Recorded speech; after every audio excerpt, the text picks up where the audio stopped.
सबभन्दा हामीले महत्त्वपूर्ण काम भनेको वृक्षारोपण। यो वनमा जसरी हुन्छ यसलाई व्यवस्थापन गरेर वृक्षारोपण गर्ने।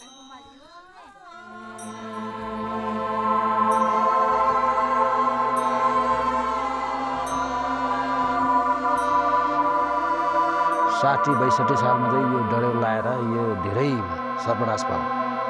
यो पछि पहिलाको साथीहरूले पनि प्रयास त गरेको रहेछ लाने भनेर, त्यसमा लान सकेन। अहिले अब त्यतिखेर ल भने त गाउँलेलाई पनि राम्रो हुन्थ्यो, गाउँलेलाई पनि अब यो यसको स्रोतले तपाईँको यो बाटै पिच हुन्थ्यो।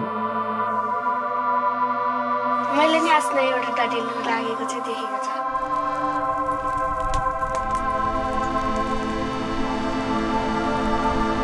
एउटा हाम्रो नेपाल सरकारले चाहिँ एउटा यो डडेलो निभाउनको लागि हेलिकप्टर नै राख्नुपर्ने के खास तपाईँको। हेलिकप्टर राख्यो भने त केही हुन्थ्यो, के गर्ने राज्यले त्यो अब चासो दिएन, के गर्ने हामीले भनेर हुँदैन।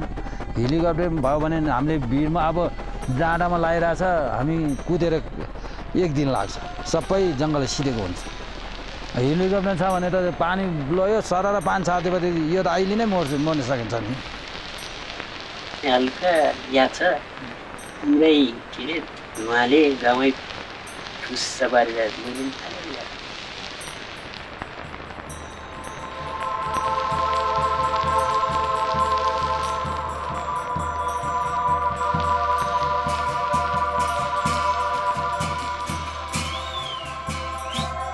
यो सबै हटाएर यसलाई चाहिँ हामी पूर्ण रूपले हामी वृक्षारोपण गरेर हरियाली बनाउने सोचमा छ। अब यसमा अब सबैको सहयोग साथ जिल्ला वनदेखि प्रदेशदेखि सबैको सहयोगले यो सबै हामी सबै टिम मिलेर यसलाई चाहिँ पुरै हरियाली बनाउने।